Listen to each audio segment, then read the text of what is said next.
Hello, everybody. This is Doug Pinter on the Pinter and Patrick Show. And here, wait a second, Patrick will not be with us this week or next. Pat's getting ready for his wedding tomorrow out at Coyote Creek Golf Club. And I know he sent me a little golf footage earlier of him and his boys out playing golf before the big rehearsal dinner this evening. So, Pat, good luck from everyone on the Pinter and Patrick Show. Good luck to you this weekend. We look forward to celebrating your wedding tomorrow night. Hey, will LeBron add someone to his all-star team that he already created over in the land, or is LeBron going out to the West Coast? Will Ricky bring home the U.S. Open this weekend on Father's Day?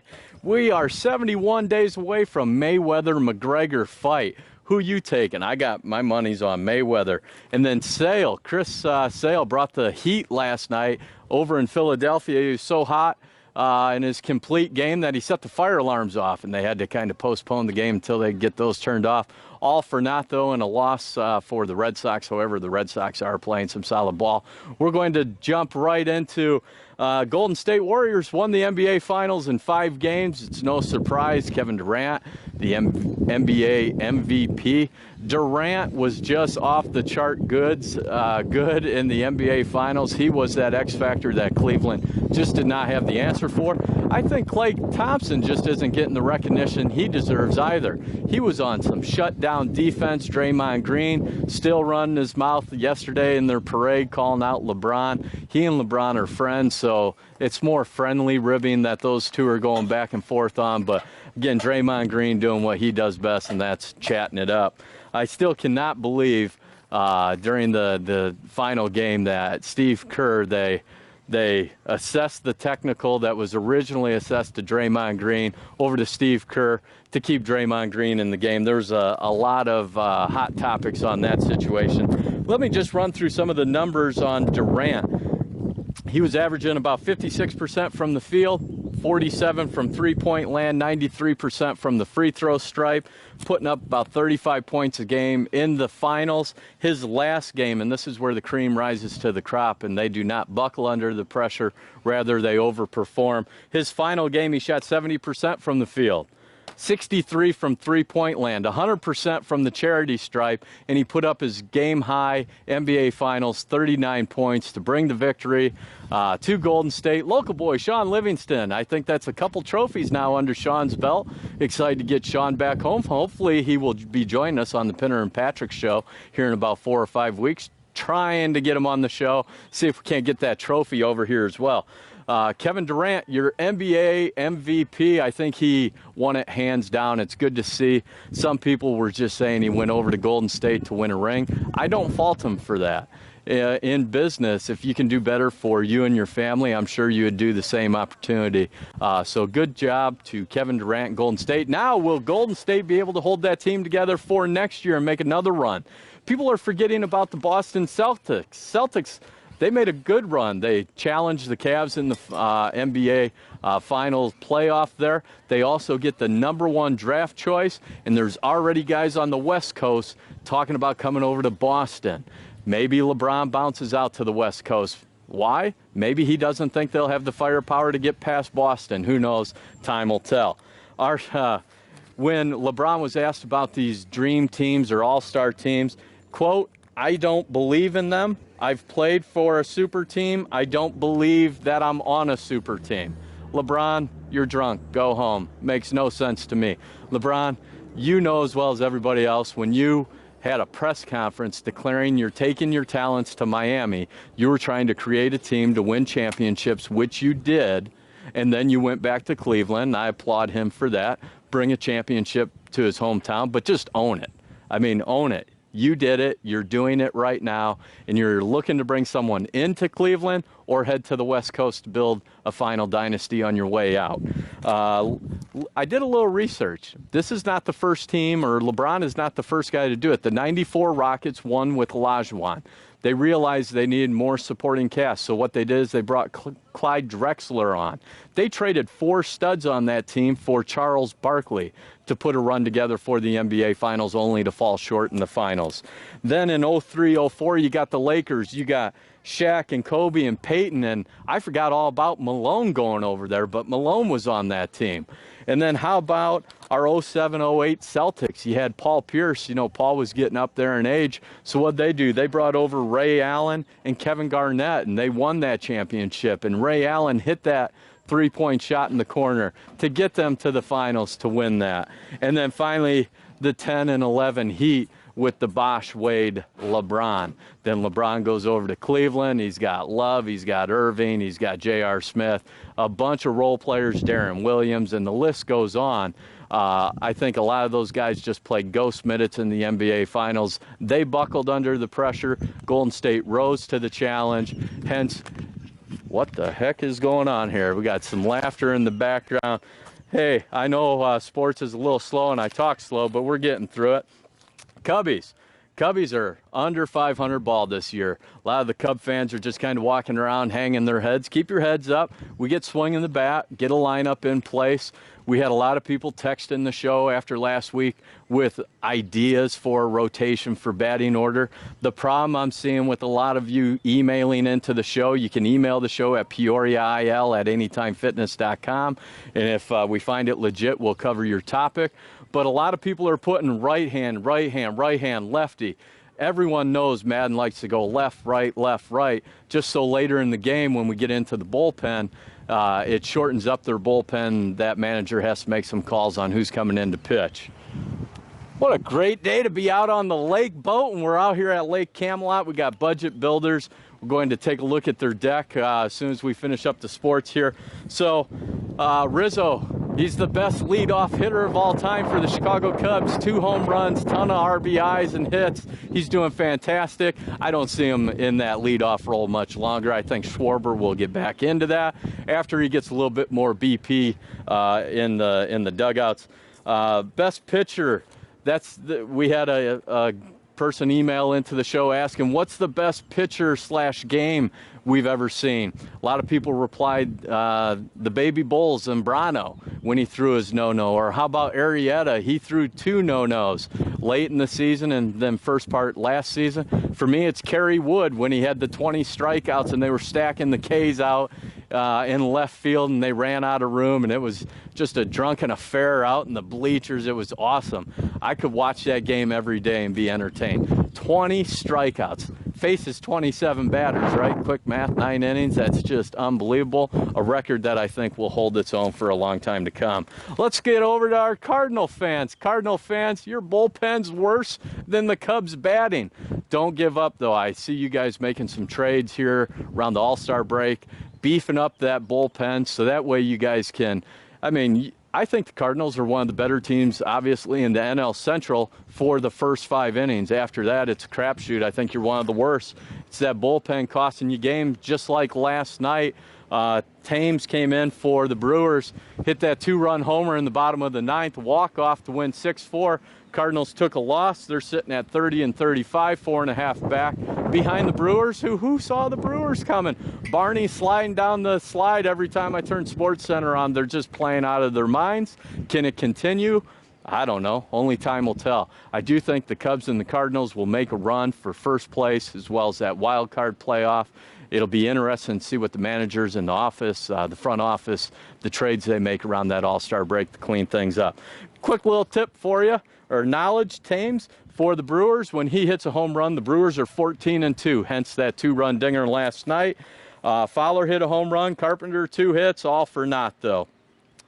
The Brewers went 3.5 years without a winning series down in St. Louis. So far this year, they pulled away with two series wins in the past month and a half. So, again, Cardinals, I'm not rooting against you. I hope you guys get your bullpen cleaned up. Start closing some of these games. You guys are leading. As a Cub fan, trust me, I've been there. It's deflating. I understand. The bullpen comes in. You want your starters going longer. Waka, who's just been a stud for you guys, 4 runs, 7 hits, and 4+ innings. Again, it's just hit and miss, I think, on the timing of giving up those runs.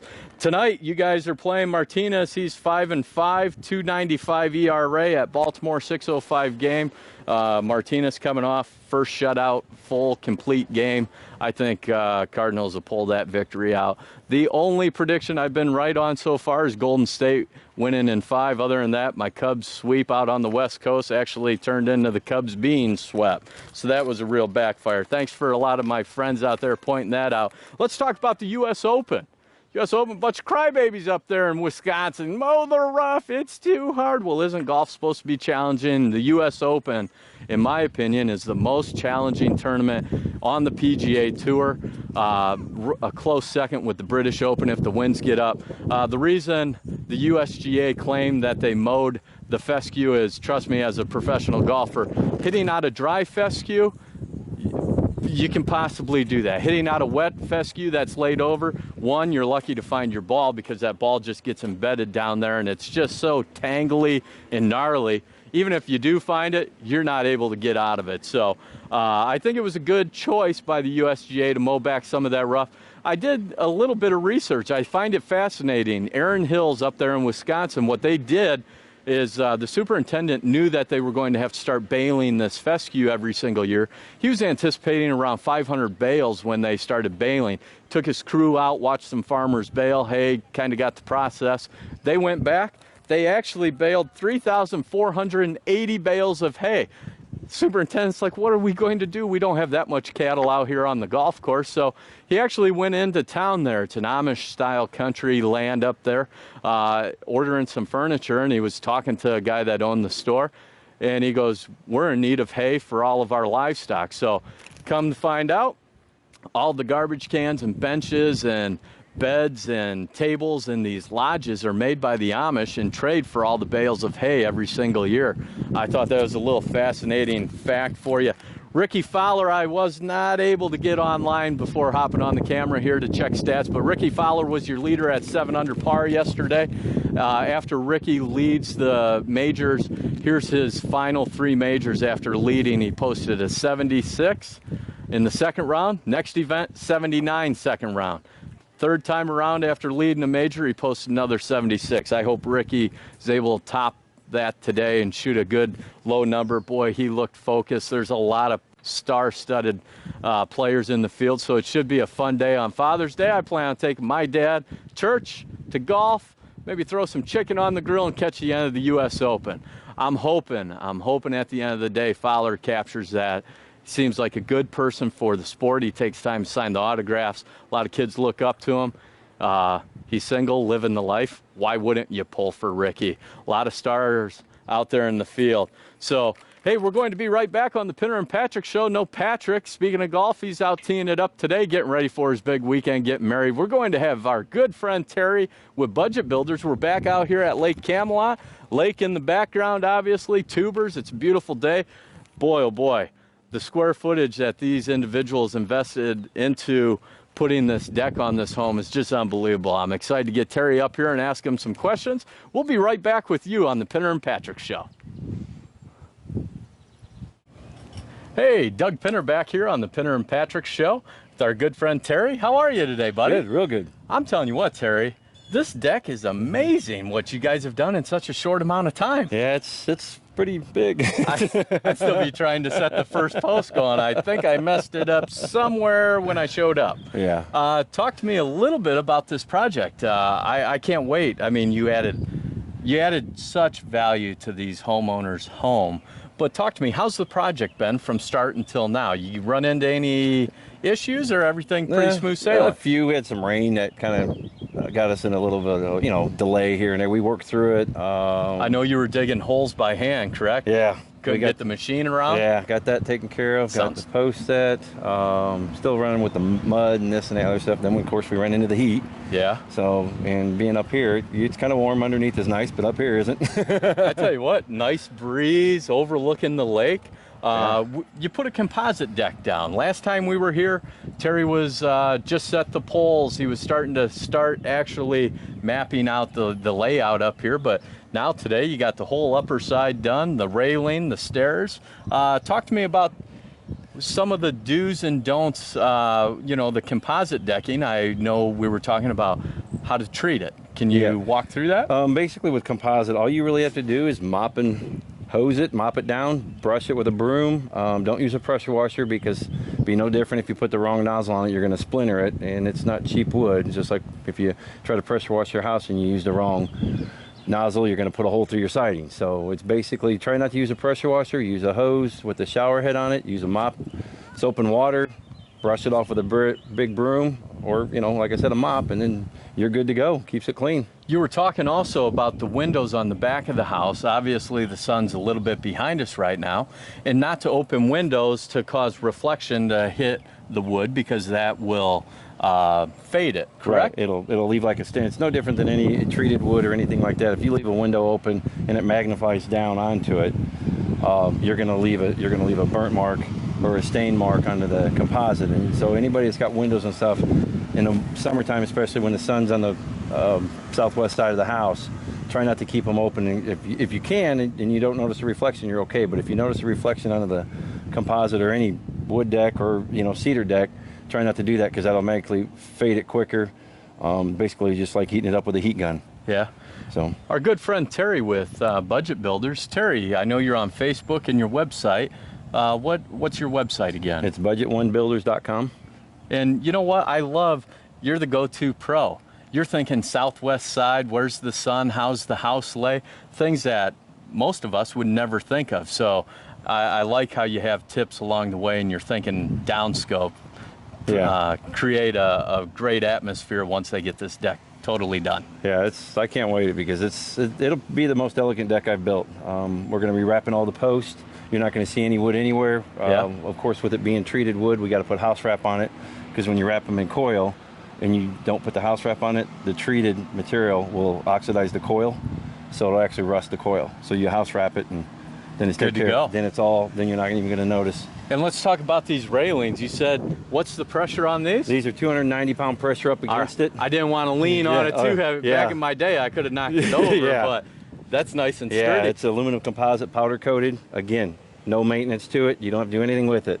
You could toss a hot tub up here. Yep. How about a fire pit during the fall? I mean, this would be a beautiful setting. Yeah, we get trees changing and everything. Yeah, I got 700 square feet up here, living space outside. It's unbelievable. Just think, if you're looking to add some value to your home, or create a nice outdoor atmosphere, entertaining guests, let your kids outside and play. Terry, I mean, this is beautiful, but one thing I really like about this is I have twins, and we had a wood deck that they would crawl around and get splinters and hit the screws that were popping up. Yep. There's no screws up here. Nope, everything is it's called the hidden fastener system. Everything is screwed up from underneath. We've got 11,072 screws just in the deck itself, and yes, I counted every one of them. Well, because you were putting every one of them in, like, how many more? Yep, exactly. I mean, it makes it look nice because they're from underneath, and what happens when you usually step on the board, the screw works its way out. Yeah. Well, when you push down on it, what's it doing? It's screwing itself back in. Tighten so it. they tighten up. They stay tightened. Nice. So the maintenance on this is virtually none. Zero. You know, I'm kind of busy. I don't have time. You know, my neighbor, this is really bad. I got home early the other day, and it was Saturday, and he was out staining his veranda and everything. And it took all day Saturday, all day Sunday. He didn't get it done. It rained Monday, so I think he's got to go back over it. And I was just like, Jeff, how's that going? He's like, this is one of the worst things in the world right now. So this prevents that. Yeah, plus with the heat, I mean, when you paint that, it's going to stick. It's going to fall off anyway because it's too hot to paint. Yeah, and that's when you stain it. I mean, you get a temperature over, what is it, 85 degrees? Yeah. And you're staining. No good? No good. It'll come eventually. It wears out so quick. See, this is why I put all my projects off. If my wife is watching, this is why I table everything till I talk to my good friend Terry with Budget Builders. Terry, I really appreciate you having us out here. This deck is amazing. The homeowners are ecstatic about this living space, and just being outdoors overlooking, you know, part of the price of the property is to have a prime location. Now they have the prime view to match it. Exactly. That is very true. I mean, this is just wonderful. We're out here at Lake Camelot revisiting with Terry with Budget Builders. came out about a month ago. You guys were just starting this project. I cannot believe it's almost all the way complete. Yep. And it looks impressive. There's no creaking of the boards. The gate latches nicely. Just what a top-notch job you've done. Yep. Now, hey, stay tuned. We're going to visit with your son, right? Yep, over on Trigger Road. Yeah, Nate, correct? Yep, Nate. What's Nate doing over on Trigger Road? Nate and Davey are actually putting on a shingled roof, and they've got a flat roof also. Instead of putting a rubber, we're putting a steel. So we're combining the shingles in with the steel roof. Yep. And they're finishing that up there. They're about halfway done with that one. So a lot of talk about these steel roofs. All right, my parents put one on. They love it. They say it's more energy efficient. Tell us a couple other benefits of having a steel roof. It saves on your homeowner's insurance. It's usually about a 10% saving. They come in 26 different colors. No maintenance. Again, you don't have to worry about it. If it happens, you get a branch or something falls on it, all you do is replace the panels that were damaged. You don't have to replace the whole roof. What is it? 30? No wonder the insurance is giving you that discount, because on a shingle you'd have to replace that entire side. Yeah, correct? and over time shingles fade a lot quicker. These are 30-year paint warranty on the steel. And you know, everyone's saying, well, a steel roof, boy, that's got to be loud when it rains. I've been in my parents' house. It's no different than a shingle roof. Exactly right. It's just when we were younger growing up, we'd sit underneath that tin. Yeah. And with nothing under it or nothing there, and that's why everybody thought it would sound like it was, you know, you get a big old storm or something like that, and it just sounded like the whole sky was falling in. And the thing I like, you know, my parents are probably watching. They're not ancient, but they're getting up there towards retirement. My mom's been retired, anyways. I like it because when a storm goes by, Dad doesn't have to worry about the shingles blowing off, trying to get someone out to fix it. He's done. Yeah. He's done. There's no maintenance. I don't have to worry about him getting up on a ladder and possibly falling, things of that nature. So I can't wait to go. Hey, Nate, if you're watching, you shouldn't be. You should be working up on that roof. We're going to give a full report to the boss man when we come back on the Pinter and Patrick Show. Terry with Budget Builders was kind enough to have us back out, take a view of this beautiful deck. Great work here, Terry. I look forward to going over and checking out your next project. All right, thanks. All right, buddy. Have a good weekend. You too. All right. Doug Pinter on the Pinter and Patrick Show. We'll be right back. Buddy, welcome back. It's Doug Pinter on the Pinter and Patrick Show. No, don't adjust your TV. This is not Patrick. This is our good friend Nate with Budget Builders, Inc. Nate, good to see you, buddy. Hey, you too. Good Lord, is it hot up here? It's pretty warm up here today. Hey, everyone tuning in. Little live leaderboard update. I had a few phone calls on the way over, some friends. Your live leaderboard update at the U.S. Open right now. Paul Casey is tied with Ricky Fowler at 7 under. Paul Casey shot 1 under through 18 today. Then you got Brian Harmon and Brooks Koepka sitting at 5 under, along with Siwoo Kim. So make sure you're tuning in to the U.S. Open played up at Erin Hills up in Wisconsin. Hey, Nate, it's hotter than blue blazes up here. First thing I asked is how much hotter is it up here than down on the ground? It's probably 30, 40 degrees warmer up here on this roof than it is on the ground today. So it's just a merely like 90 degrees on the drive over, so about 120. My feet are cooking right now. Yeah, I bet. Let's talk a little bit about the project. We just left your dad over in Lake Camelot, and he said, come on over and check out what you guys are doing here, putting on a steel roof, correct? Yep, doing a steel roof and shingle. We're doing the steel on this flat roof here because it's such a slow slope. So what's some of the benefits of putting a steel on versus the shingle with such a low grade of pitch? The moisture slides down the steel. It doesn't sit on the roof like it will on a shingled roof, especially with the snow and stuff in the wintertime. Yeah. And then Good point. The steel itself, it lasts forever. It doesn't get beat up over time like shingles do. Yeah, we were talking very low maintenance. Yep. I mean, you don't have shingles sweep it falling off every once in a while, and that's pretty much it. That's about it. You get a storm coming through, you don't have to worry about your shingles blowing off and having to re-shingle one whole side, or with hail. Yep, the hail a lot damage. of hail damage going on. Is that keeping you guys pretty busy right now? Yeah, for the most part. I mean, we're staying pretty busy in between this. We got that deck job that you guys were just at with my dad, and we got a couple other jobs going too. So yeah, we're staying pretty busy. Talk to us about this process. How many guys are on the crew?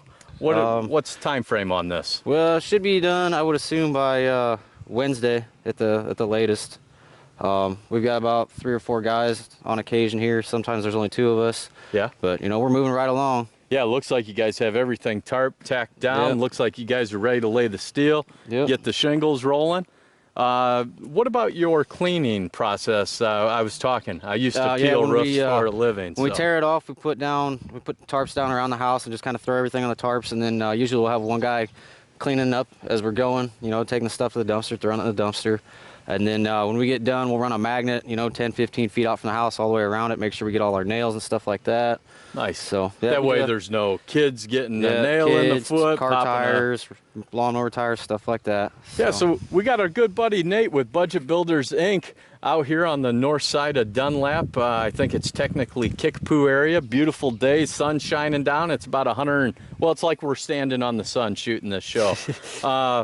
Putting on the steel roof. What do you secure the steel roof to the actual foundation with? It's actually got, they're like sheet metal screws. They're self-tapping sheet metal screws. We use probably about 2.5 inch screws and just screw down through the steel. They've got a little like neoprene washer on them that helps seal against the water. I got you. So, yeah. And then what's the plan? How do you tie a steel roof into a shingled roof? There's a little, they got like a transition piece that will go up and over, or up and under the shingles, and then it'll go over the steel. So when that water comes off the shingles, it goes over that piece and then on top of the steel, and then it'll go down the slope. Fantastic.